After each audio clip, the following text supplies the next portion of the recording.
Changement de ton au Quai d'Orsay.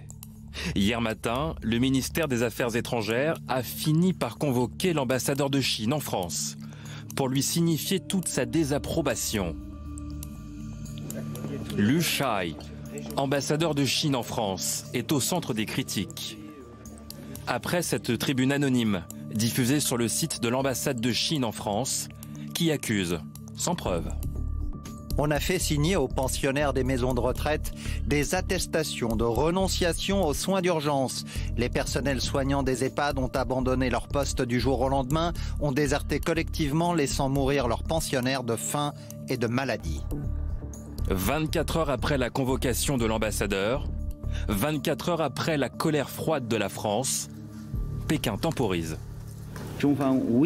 La Chine n'a aucune intention et n'a jamais fait de commentaires disant que la France est inefficace dans la lutte contre l'épidémie.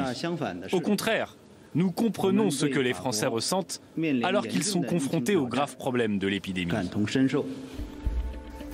Pékin souffle le chaud et le froid.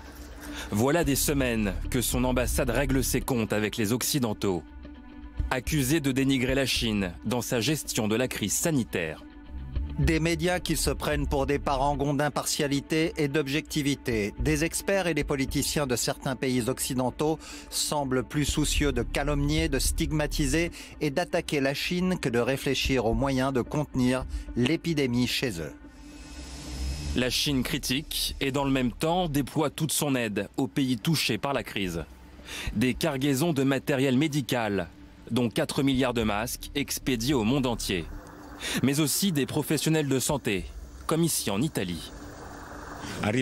Ce sont des chercheurs, des professeurs d'université et des médecins qui ont été en première ligne depuis le premier jour dans l'épicentre du virus à Wuhan. Et donc l'échange des expériences avec nos chercheurs est important pour combattre le coronavirus. L'aide de la Chine pourrait faire de l'Italie une porte d'entrée de ces nouvelles routes de la soie. Étendre donc l'influence chinoise en Europe. Selon un journal gouvernemental chinois, la crise du Covid-19 met en évidence les limites d'une mondialisation occidentale à bout de souffle, qui se verrait remplacée par une globalisation à la chinoise. Pékin vante son modèle, qui serait plus civique, moins individualiste que celui des Occidentaux. Modèle marqué notamment par l'acceptation de ces mesures drastiques, qui ont permis à la Chine le déconfinement progressif de sa population. La quantité de voitures et de personnes qui partent est sans danger, parce que nous avons mis en place des mesures de contrôle.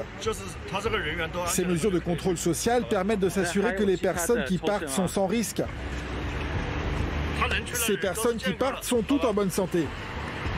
La Chine totalise aujourd'hui plus de 3000 morts du coronavirus. Sauf que ce lundi, 108 nouvelles infections ont été comptabilisées. C'est la première fois depuis le 5 mars dernier que le pays atteint un tel chiffre, suffisant pour faire craindre une deuxième vague épidémique.